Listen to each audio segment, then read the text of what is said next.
I know what a heartfelt guy you are, and I think it's part of your success is it comes from within, and your fans know that too. And not to get too heavy, but when your brother-in-law died, and you go from being Uncle Luke to really having to take this position of dad, how does that conversation go when Teal comes into the house? Well, um, the thing about my brother-in-law is he had kind of had some plans to move to Nashville, and there's three children involved. There's Jordan, who's 19 and at college, and Chris, who's 16, and she's got a year and a half of high school. So you know, a 16-year-old girl, just you ain't pulling them out of their high school situation. But Teal had really been anticipating moving to Nashville, and he and Lee, really Chris and her wanting to stay down where I'm from was really Teal and Lee's only reason for not kind of packing up and moving to Nashville. Mm-hmm. So when we asked Teal, at the right time, he was really hell bent on moving to Nashville. And the amazing thing is to be in a situation, to be blessed in this business to where you can do what you got to do and without any moment's hesitation, do what you got to do for the family. And our whole family has rallied together and been amazing. When Lee passed away, the whole month of December was just decision after decision. It was like literally 3 hours a day for 5 or 6 days in a row, meeting with the family, sussing things out. And we still, it's still an ever-changing situation. What's the best thing to do? Mm-hmm. And you know how families go. I mean, we've got my dad, who is kind of the patriarch, and then Lee was, everybody leaned on Lee down there to get, for some guidance and stuff like that. So, now it's just a big void there. So it's like, old country singer immature Luke here has to make some big boy decisions. But we just you get up and get it rocking like so many Makes people. You feel like a grown up. Well, I think we so all many have those people, times in our lives. Well, yeah, you can't ask for what's necessarily thrown at you in life, and I think you gotta just put on your, Caroline's got this little saying like in a frame or something, put on your big girl panties or whatever, so I got to put on my big boy panties. So. But it's amazing having a 13-year-old, you can, and it's neat. Like with the farm, he can let the boys can go off and play with him, and I know he's kind of got them. We don't, he's inadvertently kind of becoming a helper and a watcher of, which is nice. That's and he can cool. go out and, like, the He can boys be a will good immediately influence on them. Well, yeah, like Dad, my arm's only got about 100 throws in it, So Teal can get out there with the boys and throw, and really they'll play all day. So it's another whole dynamic. But well, your new got your new album coming out, got your Yeah. new tour. It feels like and it's sort of what we did. It seems like you just kind of staying on your surfboard here, and it's funny to watch different acts and how they treat their career, especially when it starts taking off. A lot of people will pull back and really try and reinvent themselves for 3 years and come back with something. And you're just kind of feels like you're just sort of in a natural evolution of kind of taking writing what as it comes and you're touring as it that's comes. the thing. I mean, it'd be really hard for me to take some time off in that capacity.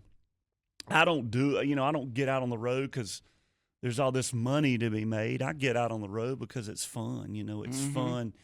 You've worked so hard to get to this point in your life to where you can put shows on sale and they sell out, and you're like, you're so excited about it. So we just And you're putting bigger shows on sale. well, yeah, and that's amazing too. And we're going to Europe and doing, just keeping it fun. I mean, I'll get to Europe and they'll be looking at me like, I mean, they don't even, they'll. How does that come about? How do you decide to go to Europe? Well, you kind of base it on it's kind of time. I could have went last year, but we said, well, let's just wait one more year and go with it then. And so we did that. And there's a lot of festivals that have been growing pretty well over there. We're doing a couple kind of bigger clubs over there too. So that'll be such a fun experience. I think getting out and kind of having to prove yourself to kind of a new audience will be fun. But with us, I just love the whole motion of getting out there and touring and being in the studio and writing the new songs. As far as writing, I don't write, 120 songs a year like I used to, but it's so amazing to write a few, say what you want to say, but then let kind of the songwriting community send you one that you're like, wow. I mean, y'all know that feeling, yeah.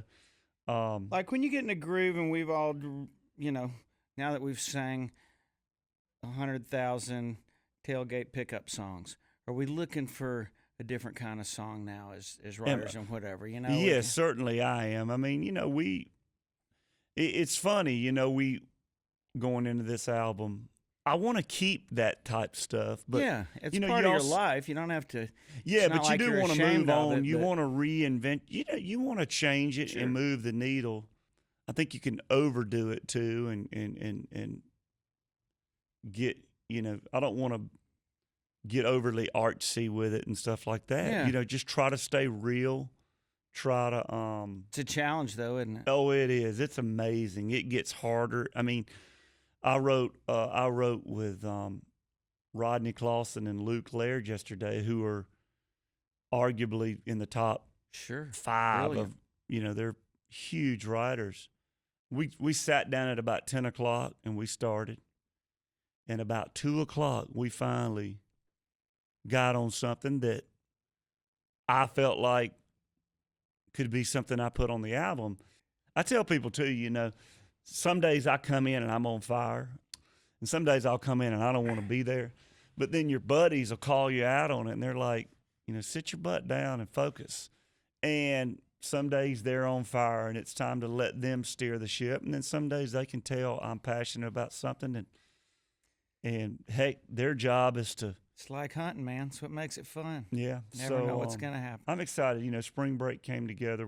Obviously the Spring Break album is coming out. It's our last one, so is it? It's really great. I know fans have looked forward to that, and it's great you've kept that up. Just something. Listen, live I and kind fun of and I'm like, if I've gotten crafty enough to where I can carry Spring Break all through my 30s, then I've kind of good for you, man. Exactly. I've kind of figured something out. But we've written some great songs on this one, and we're putting together the whole package of Spring Break, and it's been fun. We've you look back and there's some songs you're like, ugh, maybe I shouldn't have recorded that, but it was fun, and but then we look now and then we've had songs that we wrote for Spring Break that we were like, man, we've got to put this on the main album, and that's essentially what Spring Break was about for me to create a whole nother